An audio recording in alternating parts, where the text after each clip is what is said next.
Habba bacıyla Nurhiye teyzenin Halep'e kız görmeye gitmeleri.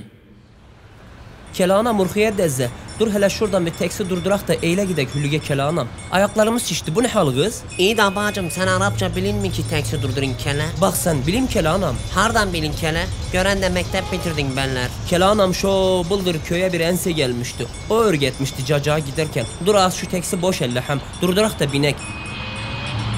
Hop hop kırmızı teksi. Halep Hüllük Bargı Yanık, Şehir Ahmet Mustafa Büyük Kızlar Mahallesi, Sular Akmaz Caddesi, Bet Hatça Gari, Kırmızı Pencere yavrum, acı bizi oraya ele. Ehlim dezzehlim, buyur hara gideceğiz. Be kele yavrum sen de mi Türkmensin ne? He deze Türkmenim. Haralısın kimlerdensin deze hayran? Daş kapıdan Çirtiklerdenim deze. Çirtiklerden mi? Kimin oğlusun dezzesi? Kuru Muhammed'in oğluyum deze. Be kele sahme sürmeli aynunun oğlusun ile sen. Çirtik Mustafa neyiz olur bibisi? Çirtik Mustafa dedem olur. Anama hardan bilin bibi sen? To oğlum to. Bibiğin bilmediği mi var ki? Dağ dayısı, davşan emmisi. Bizim köyden Kutluk Muhammed'in kızı Hacı'ya gelmişlerdi. Onun gınasından bilim ananı. Çalay adle senin eben yanılmazsam. Hilbaz ayalanan valla. He ebem çalıyor adle. Siz haralısınız bibi. Höllükte ne işiniz var? Biz çoban beyliyik dezze kurban. Vallahi biz de ne edek dezzesi. Bizim oğlan geçen Hülük Bazarı'nda bir kız görmüş. Ona bakmaya gidik hele. Ahmet Mustoların ceddesindemiş evleri. Kimin kızıymış deze? Ben höllüğü bütün bilirim. Daşlıyük'ten Çapar Köye gittik de Halep'te oturuyor dediler.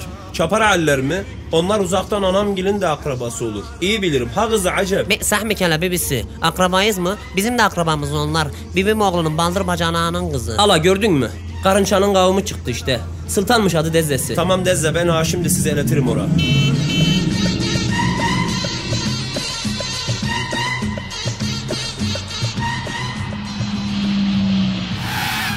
Yeri dezzesi, işin gücün rastgele yavrum. Allah seni incitmeye şeyle. Ala şu lingir paraları da sağ verek. Cebimde cıngır cıngır edip yatıyorlar zaten.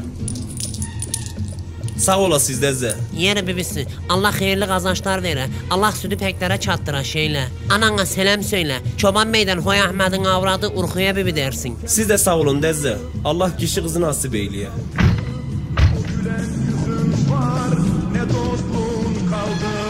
Ne selam kellam kaldı, ne hal hatır kaldı, ne o gülen yüzün var, ne dostum.